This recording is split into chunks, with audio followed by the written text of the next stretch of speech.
joyeuse Pâques à tous et puisse cette Pâques 2021 avoir une signification encore autre parce que les années se suivent et la révélation augmente.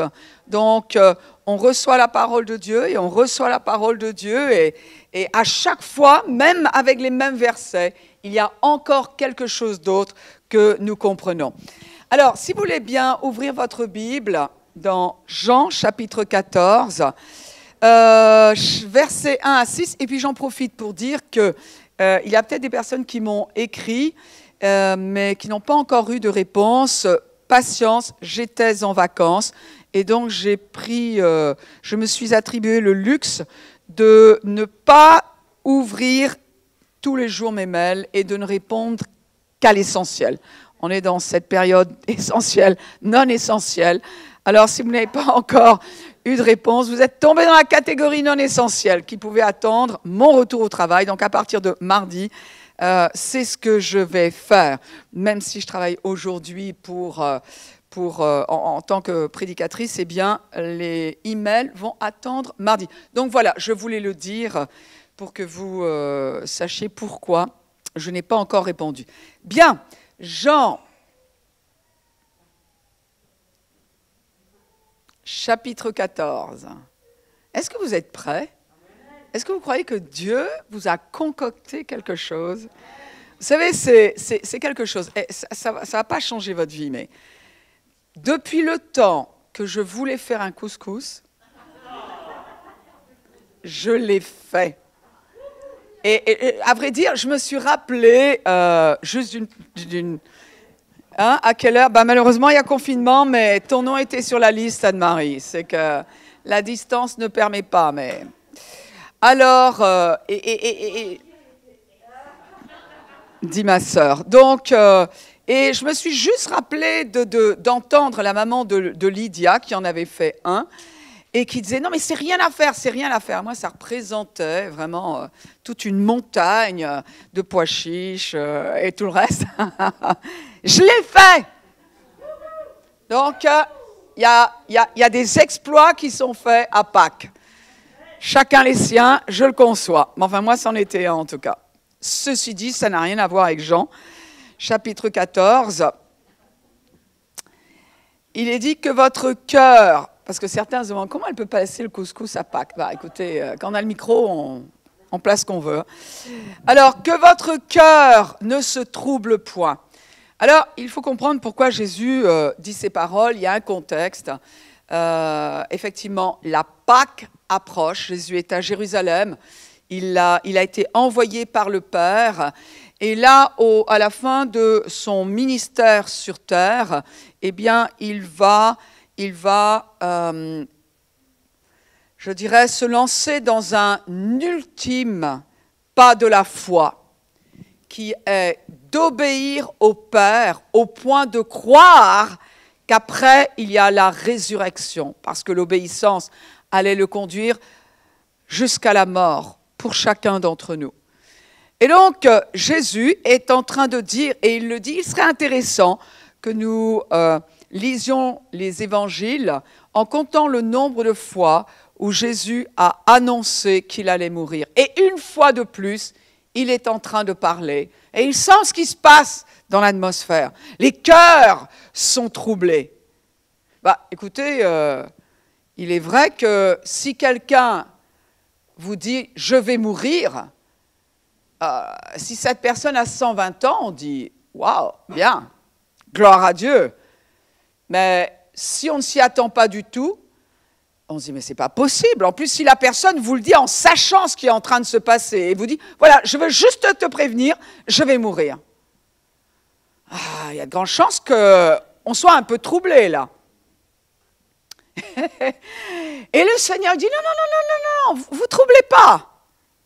Il va falloir une bonne raison sur ce coup-là. Jésus a 33 ans. Il va falloir une bonne raison pour que le cœur ne se trouble pas. Et il dit, croyez en Dieu et croyez en moi. Il y a plusieurs demeures dans la maison de mon Père, et si cela n'était pas, je vous l'aurais dit. je vais vous préparer une place. Donc déjà, il est en train de nous dire pourquoi il doit passer par la mort. C'est pour nous, pour une place qu'il va nous préparer, et ça n'est pas une place au marché, ça n'est pas une place dans un quartier de Jérusalem, c'est une place dans une autre dimension qui n'est même pas sur terre, c'est une place auprès du Père, là où il y a le trône de Dieu, c'est-à-dire dans la Jérusalem céleste. Et dit, je vais vous préparer une place. Déjà, ça fait plaisir de savoir où est cette adresse. Et il dit, et lorsque je m'en serai allé, c'est comme cela qu'il parle de son départ sur terre, lorsque je m'en serai allé et que je vous aurai préparé une place, et il dit, eh bien, ça ne va pas s'arrêter là. Il dit, je vais revenir. Je vais revenir. Et je vous prendrai avec moi, c'est-à-dire c'est de mieux en mieux. Bon, je vais m'en aller, ça trouble. Je vais vous préparer une place, déjà le trouble diminue. Je reviendrai, waouh, c'est presque la joie, et je vous prendrai avec moi, mais là c'est l'ultime célébration. Comme on a maintenant par exemple. Cachez votre joie. Hein. Afin que là où je suis, vous y soyez aussi. Vous savez où je vais, vous en savez le chemin. Et Thomas qui n'était jamais aux réunions, la preuve, il en a loupé une, qui était celui de voir Jésus ressuscité. Et Thomas, petit clin d'œil là, Thomas lui dit, Seigneur, mais nous ne savons où tu vas. Non, il vient de le dire.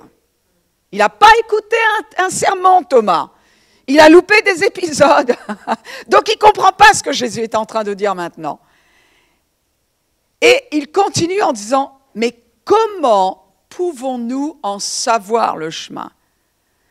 Et Jésus dit, ben, je suis le chemin, la vérité et la vie. Nul ne vient au Père que par moi, parce qu'il vient de dire que là où est la place que Jésus nous a préparée, eh bien, c'est auprès du Père, c'est ce qu'il est en train de dire. Et il dit, pour y aller, eh bien, je suis le chemin. Mais en tout cas, il y a une question que Thomas pose, et c'est une question qui met souvent mal à l'aise. Qu'est-ce qui se passe après? Où va-t-on? Comment y va-t-on?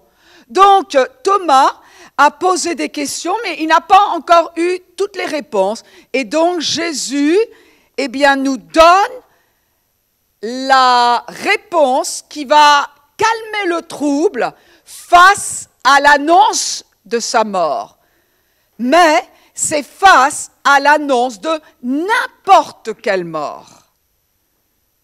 Parce que Jésus ne veut pas que les siens soient troublés face à ce mot « mort » qui met si mal à l'aise quand on ne connaît pas le chemin. Mais quand on connaît le chemin, personne ne devrait être mal à l'aise. Jésus a indiqué par là que la mort n'est que temporaire. Et que sa mort allait non pas l'éloigner d'eux, mais allait les rapprocher. Et qu'il ne serait même pas seul pendant son absence, parce qu'il le dit plus tard, il dit qu'il enverrait le Saint-Esprit. Donc par ces paroles, les disciples, quiconque entend cela, allaient trouver du réconfort. Qu'est-ce que Jésus allait leur faire comprendre? Eh bien oui, que lui aussi allait passer par la mort, mais il a annoncé qu'il reviendrait, c'est-à-dire qu'il y aurait une résurrection. Et Jésus était en train de dire par là, je vous précède dans la mort, je fraye un chemin et je vous précède dans l'après, je vous précède dans la résurrection. D'ailleurs, dans 2 Timothée, chapitre 2, verset 8, l'apôtre Paul dit « Souviens-toi de Jésus-Christ, issu de la postérité de David, ressuscité, pas simplement de la mort, des morts. » Jésus est allé en enfer pour payer le prix pour notre péché, mais parce qu'il ne payait pas pour le sien, quand le nôtre a été, le prix du nôtre a été satisfait. La mort a été obligée de laisser Jésus partir. Il est ressuscité, mais il y en a d'autres qui sont restés dans la mort, ceux qui n'ont jamais mis leur foi dans le Sauveur. Ici, il est parlé de la résurrection. Résurrection, c'est ramener à la vie, revivre à nouveau. Jésus avait dit sur la croix, mon Dieu, pourquoi m'as-tu abandonné? C'est la première forme de mort, celle que la Bible appelle le pire ennemi. Le pire ennemi n'est pas la mort physique. Le pire ennemi est la séparation d'avec Dieu. Sur la croix, Jésus a dit, mon Dieu, pourquoi m'as-tu abandonné? Pourquoi? Parce que vous et moi étions séparés d'avec Dieu. Il fallait qu'il vienne sur notre territoire, pas simplement sur terre, mais sur le territoire où va tout être humain qui va passer l'éternité sans Dieu. Jésus a été en enfer. Il a été là où nous aurions dû aller. Il a subi la pire des morts, qui est la séparation d'avec Dieu. Mais ça n'était que temporaire. Parce que le prix qu'il allait payer allait satisfaire une justice divine qui nous permettrait à nous d'expérimenter à notre tour la résurrection, la vie du ressuscité. Dans Apocalypse, chapitre 1, verset 18, Jésus se présente vivant, c'est après la résurrection. Et la preuve, il se présente vivant. Et il dit à l'apôtre Jean était à Patmos, sur une île. Il était prisonnier, mais en même temps, il était dans l'esprit. Nous, les êtres humains, nous appartenons à deux domaines en même temps. Nous appartenons à ce qui est sur terre et nous appartenons à un domaine spirituel. Celui de Dieu ou celui de l'ennemi de Dieu, celui du diable. Et ici, Jésus dit, je suis le premier et je suis le dernier. Et il dit, j'étais mort. Non, mais attendez. Vous vous rendez compte, quelqu'un qui se présente à vous et qui dit, j'étais mort. Ok. Ouais. Et il dit, voici, je suis vivant. Ça, l'apôtre Jean le voit bien qu'il est vivant. Et puis, l'apôtre Jean avait su qu'il était mort aussi. Et il avait su qu'il était revenu à la vie. Mais Jésus dit maintenant, c'est au siècle, des siècles, des siècles, des siècles, des siècles, des siècles. Et il nous dit que là, il nous a préparé une place avec lui auprès du Père. Au siècle, au siècle, au siècle, au siècle. Et il dit, je tiens les clés de la mort et du séjour des morts. Non seulement Jésus a été dans la mort, il a été dans la séparation d'avec le Père. Il a été ressuscité, mais plus que cela, il est celui qui maintenant a autorité sur la mort. Il dit, je tiens les clés de la mort et du séjour des morts. Je suis victorieux sur la mort. Alors si Jésus n'était pas ressuscité, il ne serait rien de plus qu'un prophète. C'est déjà pas mal, vous dites. Oui, mais ça n'est pas tout. Ça n'est qu'un aspect de ce que Dieu s'est suscité. Ou alors peut-être que Jésus ne serait qu'un simple philosophe. Jésus n'aurait peut-être le statut que d'un personnage historique s'il n'était pas ressuscité, s'il n'était pas vivant. Il n'y aurait aucune puissance de vie disponible aux croyants pour les libérer de toute forme de captivité, pour les libérer de la maladie, pour les libérer d'un futur incertain, pour les libérer de la peur, si Jésus n'était pas ressuscité. Alors, en ressuscitant, Jésus non seulement a dit, j'ai payé le prix pour que vous soyez affranchis. Mais à quel point sommes-nous affranchis? Oui, en acceptant le sacrifice de Jésus à la croix, nous avons été affranchis de la nature du péché. Nous sommes nés de nouveau. Mais à quel point encore sommes-nous vraiment libres? La Bible nous dit, dans 1 Corinthiens, chapitre 15, verset 56, il nous est parlé de l'aiguillon de la mort qui est le péché. C'est-à-dire que qu'est-ce qui donne de l'autorité au péché? C'est la mort, c'est la nature du péché. La Bible, la Passion dit, c'est le péché qui donne à la mort son aiguillon.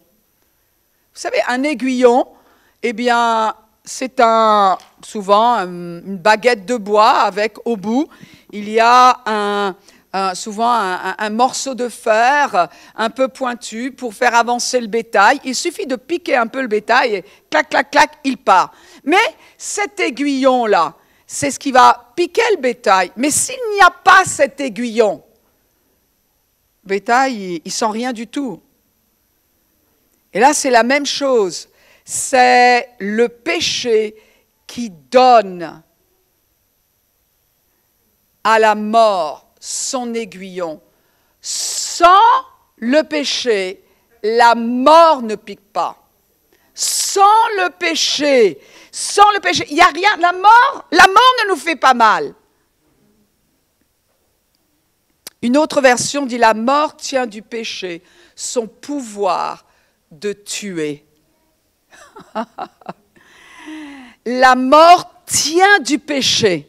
Donc le problème n'est pas la mort, le problème est le péché, la nature du péché qui est venue se loger depuis Adam dans le cœur de l'être humain. C'est de cette nature que Jésus s'est occupé à la croix.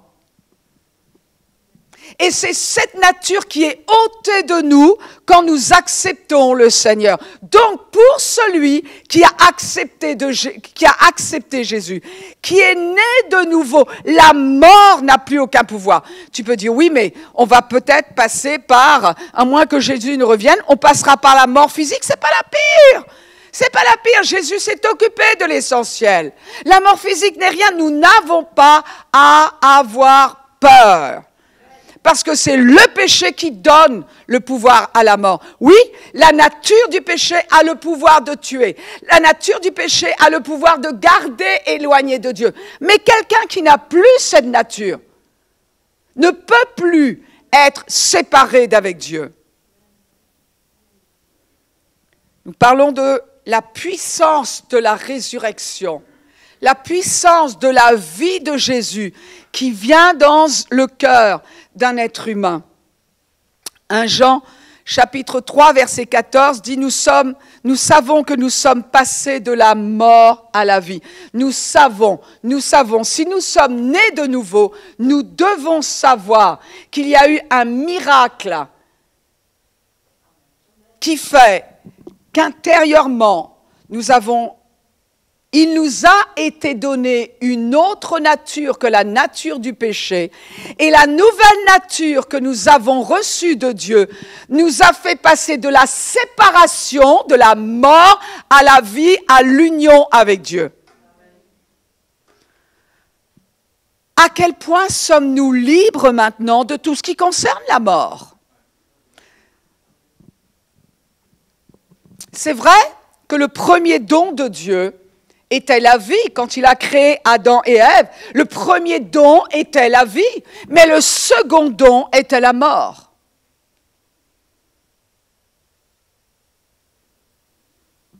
Quand Adam et Ève ont péché, heureusement que Dieu a mis une limite de temps à notre passage sur terre, parce que s'il n'en avait pas mis, eh bien, pour l'éternité, nous aurions vécu dans la séparation d'avec Dieu. La mort était un second don. On en a moins peur, maintenant.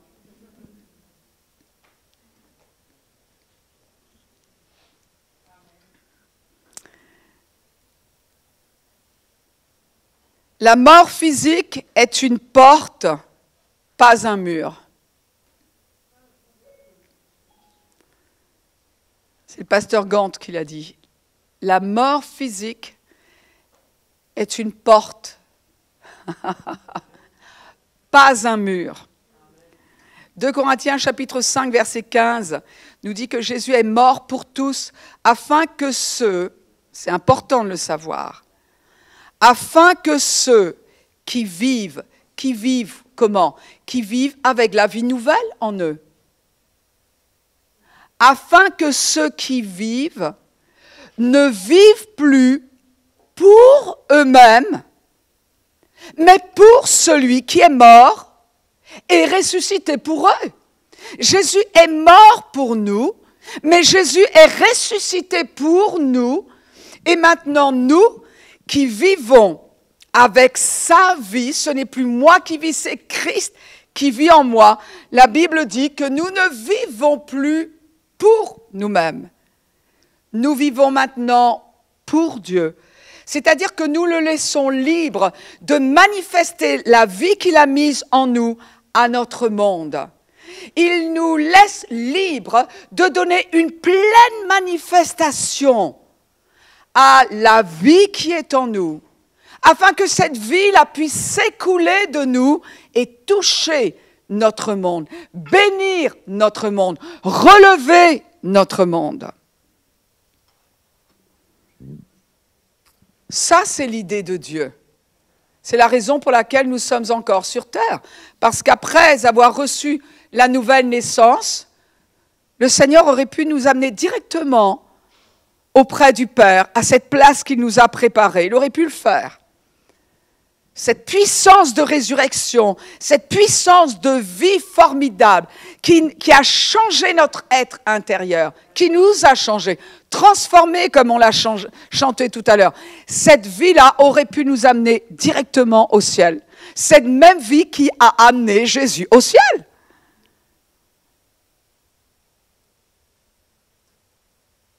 Mais le Seigneur a dit non, ceux qui ont ma vie, je vais les laisser ici-bas, pour qu'ils aient le privilège de ne plus vivre pour eux, mais qu'ils aient la joie de vivre pour moi. C'est important de se rappeler ce que l'on fait sur terre. Puisque la mort n'a plus de pouvoir sur nous, Jésus est en train de dire « Servez-moi sans limite ». Puisque la mort n'a plus de pouvoir sur vous, servez-moi sans limite. Ne laissez rien vous limiter quand vous voulez me servir. Ne permettez à aucune peur de vous empêcher d'être ce que je dis que vous êtes. Ne permettez à quoi que ce soit de vous empêcher de faire ce que je vous dis que vous pouvez faire maintenant en tant que nouvelle créature. Quelqu'un attend de voir qui tu es en Christ. Hébreux, chapitre 2, verset 15 nous dit, il délivra tous, Jésus est mort, afin qu'il délivra tous ceux qui, par crainte de la mort, étaient toute leur vie retenus dans leur servitude. Ici, nous avons un verset qui est extraordinaire et qui est en train de nous dire que la mère de toutes les peurs, c'est la peur de la mort.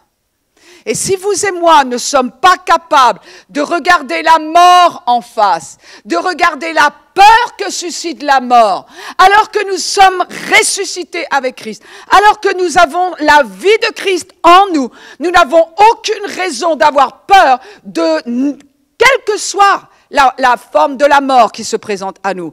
La peur de la mort de notre futur, la peur de la mort de notre corps, la peur de la mort d'une relation, la peur de la mort d'un mariage. Nous devons être tellement sûrs que le ressuscité a vaincu la mort, qu'il nous a donné cette victoire, que nous pouvons regarder n'importe quelle forme de mort et dire, tu as été vaincu à la croix, je servirai mon Dieu, je suis qui Dieu dit que je suis, je ferai ce que Dieu dit que je peux faire. Mais combien de chrétiens n'ont pas peur, j'ai peur de perdre, j'ai peur de donner, j'ai peur de ne pas avoir, j'ai peur de ne pas réussir. Toutes ces peurs viennent de la peur de la mort. Nous avons été rendus vainqueurs sur la mort parce que nous avons en nous la vie du ressuscité. lui et nous partageons cette vie qui a vaincu la mort. C'est tellement vrai que l'apôtre Paul disait dans Philippiens 1,21 « Car Christ est ma vie et la mort m'est un gain ». Jésus nous a montré à quel point il était possible de servir Dieu parce qu'on avait peur de rien. Dans Philippiens chapitre 2, il nous est dit de Jésus, l'apôtre Paul nous parle et il nous dit « Il s'est humilié lui-même, se rendant obéissant jusqu'à la mort. »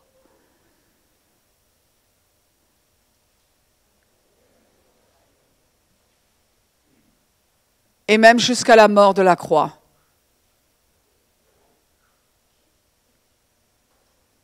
Jésus était tellement certain de la puissance de résurrection, était tellement certain que le plan de Dieu allait réussir, que quand il s'est agi d'obéir jusqu'à la mort la plus ignoble qui ait été donnée de vivre à un être humain, la mort la plus injuste, parce qu'il ne mourrait pas pour ses péchés, il mourrait pour ceux de tous les êtres humains, les péchés les plus abjects. Et Jésus a pu obéir au Père, il devait le faire, il a pu obéir au Père, parce qu'il était sûr qu'il allait vaincre le péché, parce qu'il croyait dans les paroles que Dieu lui avait dites, c'est-à-dire « je te ramènerai à la vie ». J'ai besoin de ta vie, j'ai besoin que tu meurs, mais je te ramènerai à la vie. Et il a dû croire en ces paroles. Il a dû vaincre la tentation de se laisser aller à avoir peur de la mort. Il avait si peu de la mort qu'à des gens qui voulaient partir, eh bien, il disait « Ok, allez-y ». Et puis ensuite, il se tournait vers ceux qui étaient là, il disait « Et vous aussi, vous voulez partir? Allez-y ».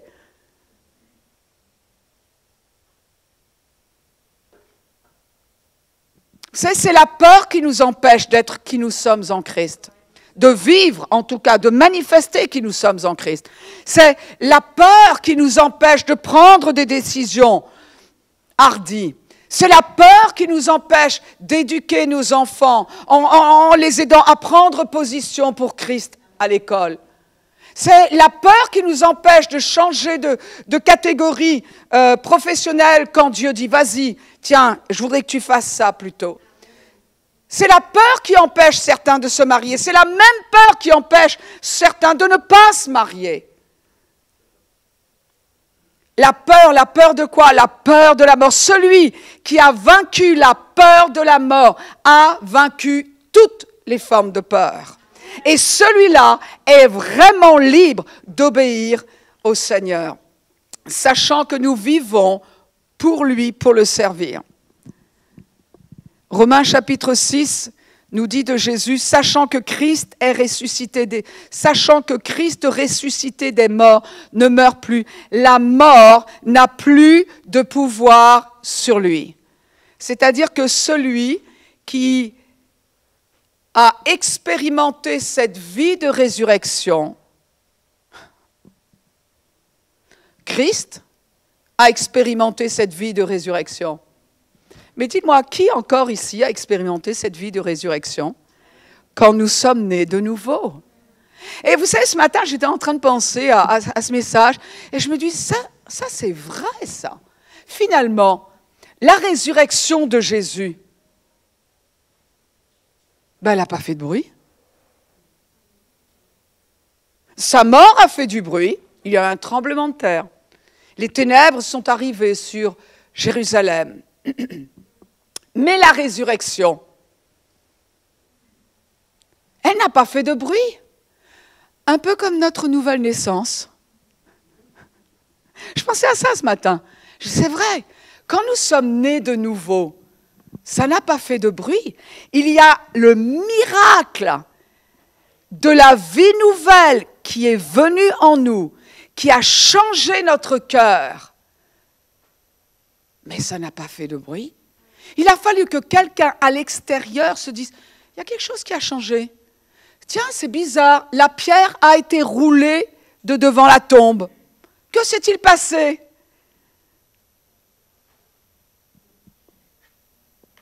Ceci dit, la puissance de résurrection qui a ressuscité Christ d'entre les morts est la même que celle que nous avons expérimentée quand nous sommes nés de nouveau. La mort n'a pas de pouvoir sur celui qui est né de nouveau.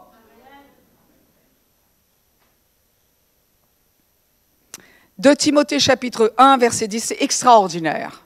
Je ne sais pas comment vous faites pour rester aussi calme que cela, mais c'est juste extraordinaire. De Timothée chapitre 1, verset 10, il est dit que notre Sauveur Jésus-Christ a détruit la mort. C'est-à-dire qu'il a détruit la puissance de la mort, la puissance de la séparation, la puissance des effets de la mort. Il a anéanti. La séparation éternelle avec Dieu existe toujours. La mort physique existe toujours. La maladie, qui est une forme de mort, existe toujours. Mais Jésus a ôté l'aiguillon, de manière à ce que ce qui est toujours ne nous fasse plus mal. À nous qui avons expérimenté la vie du ressuscité.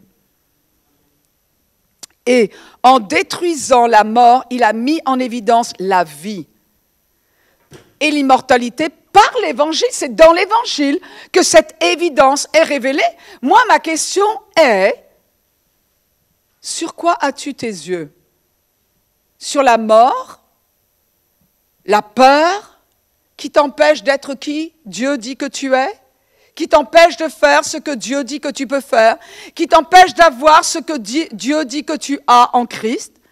Ou est-ce que tu as les yeux fixés sur la vie et sur l'immortalité? Une autre version dit, « Cette vérité est maintenant dévoilée par la révélation de loin Jésus, notre dispensateur de vie qui a démantelé la mort, effaçant tous ses effets sur nos vies, et a manifesté sa vie immortelle en nous par l'Évangile. » Une autre version dit, « Mais maintenant, ce dessein et cette grâce extraordinaire ont été pleinement révélés et réalisés par nous, par l'apparition de notre Seigneur Jésus-Christ, qui, par son incarnation et son ministère terrestre, a aboli la mort, la rendant nulle et non avenue, et a mis en lumière la vie et l'immortalité par l'Évangile. » Il y a non seulement Jésus nous a démontré ce que cela voulait dire de servir Dieu parce qu'il n'avait pas peur de la mort, mais il y a quelqu'un d'autre encore, c'est l'apôtre Paul. Dans 1 Corinthiens chapitre 15 verset 31, l'apôtre Paul disait « Je suis chaque jour exposé à la mort ». Je ne sais pas si certains ils sont stressés parce qu'il y a le Covid. Imaginez vivre en étant chaque jour exposé à la mort. Là, on ne parle pas de traverser la promenade des Anglais, hein, à pied. Non, même si personnellement, je trouve qu'il n'y a pas tant que ça de vitesse. L'apôtre Paul, où que ce soit que Dieu l'envoyait, il était exposé à la mort. Donc l'apôtre Paul a pu vivre complètement stressé. Il y a la Covid. Il y a la Covid, je ne sais pas. Non, je ne crois pas, Seigneur, que je peux faire ce que tu me demandes de faire. Ah non, non, non, non, non, Seigneur. Non, non, non, non, non, non. Non, non, non, non. Attends, si jamais je l'ai, tu as entendu hein, les conséquences. Quelle que soit la forme de mort, l'apôtre Paul disait, chaque jour, je suis confronté. Et c'est tellement vrai que l'on se souvient qu'il a dit « Mes persécutions, mes souffrances ». Mais à quelle souffrance n'ai-je pas été exposé? À Antioche, à Icône, à Lystre. Quelle persécution n'ai-je pas supportée? Et le Seigneur m'a délivré de tout. Qu'est-ce qui a fait que l'apôtre Paul a pu faire la volonté de Dieu, même au milieu de la persécution, même face à la souffrance? Et ce n'est pas simplement qu'il ait fait face à la persécution et à la souffrance, mais il était tellement sûr qu'il avait lui-même suffisamment de vie en lui, que la grâce était suffisante à son égard, qu'il a permis au Seigneur de le délivrer de tout ce qui se présentait à lui. Et il est mort une fois qu'il a choisi de mourir. C'est ce qu'il a dit. C'est ce qu'il dit dans Philippiens. Il dit, je suis entre les deux, je reste. C'est pour vous, mais personnellement, j'ai envie d'y aller. J'ai envie d'aller là où le Seigneur m'a préparé une place, mais rien que pour vous, allez, je reste. Et soyons sûrs qu'avec les expériences de délivrance que l'apôtre Paul avait vécues le jour où il est parti, c'est parce qu'il avait choisi de partir. Et il est parti sans avoir peur de la mort.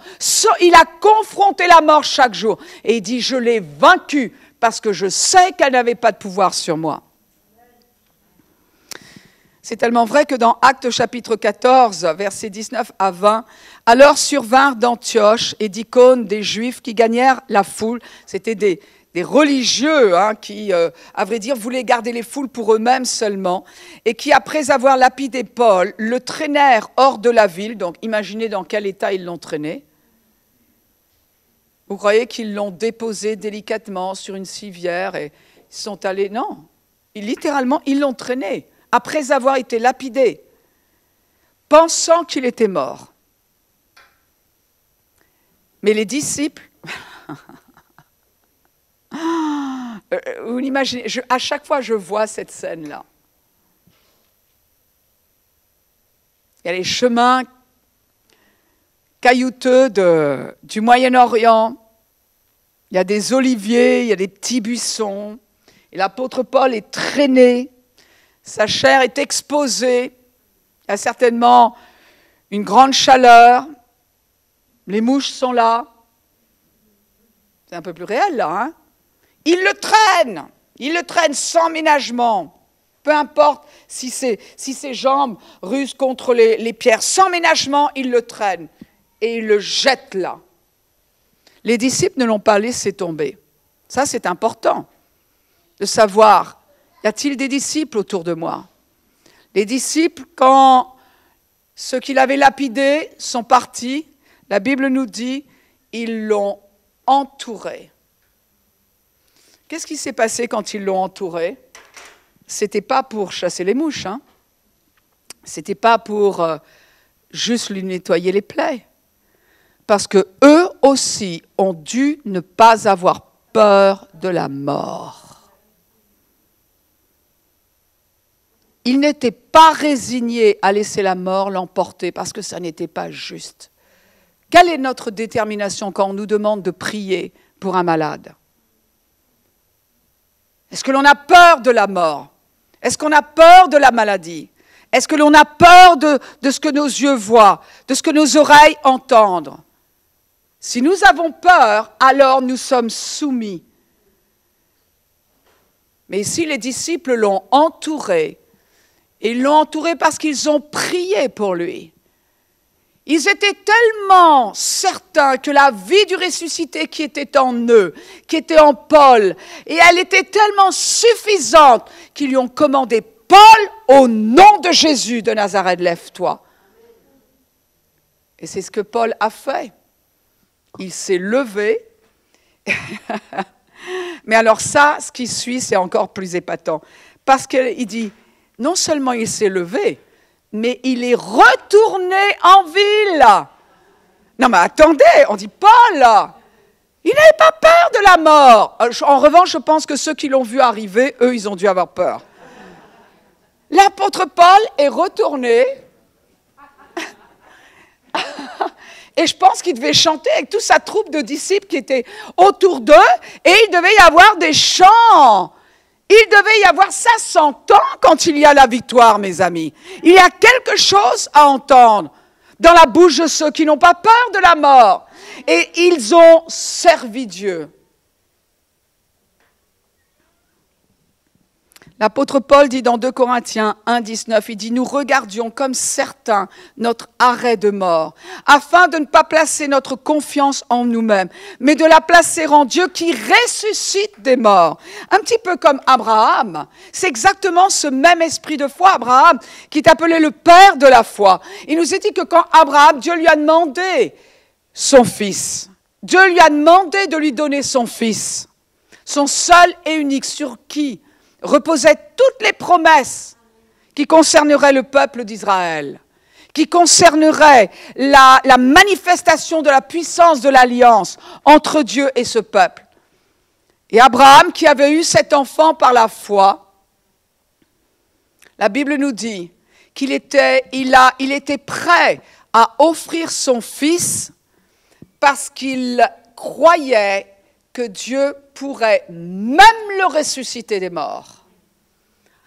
C'est-à-dire qu'Abraham connaissait le Dieu vivant et il a accepté de faire confiance au Dieu vivant pour qu'aucune forme de peur de la mort ne l'empêche d'obéir à Dieu. Et on revient à cela encore. Certains ont peur d'obéir à Dieu à cause d'un manque de finances. D'autres ont peur d'obéir à Dieu s'ils sont seuls. D'autres ont peur d'obéir à Dieu s'ils ont un enfant. D'autres ont peur d'obéir à Dieu s'ils n'ont pas un enfant. Certains ont peur d'obéir à Dieu s'ils restent à ce poste. D'autres ont peur d'obéir à Dieu s'ils ne restent pas à ce poste. C'est irrationnel. Et quand nous sommes nés de nouveau, alors nous devons savoir ce qui nous est arrivé. Et comme ceux qui nous ont précédés, nous devons savoir que Jésus-Christ est vivant et que ce Jésus-Christ qui est vivant, qui a vaincu la mort, alors ce Jésus nous a donné cette qualité de vie qui nous permet de ne jamais avoir peur de la pire des formes de mort, de la pire des formes de peur, de ne pas céder à la peur de la mort, c'est-à-dire de ne céder à aucune peur. Vous savez, quand on sent que la peur vient, on peut le sentir, hein? On peut sentir la peur, exactement comme on peut sentir la maladie venir. Certains, ils ne savent pas cela. On sent la maladie qui vient, on la sent qui approche, parce que la Bible nous dit, Jésus s'est chargé. Chargé. Ben, ça veut bien dire ce que ça veut dire, chargé. Et quand la maladie essaie de se charger sur nous,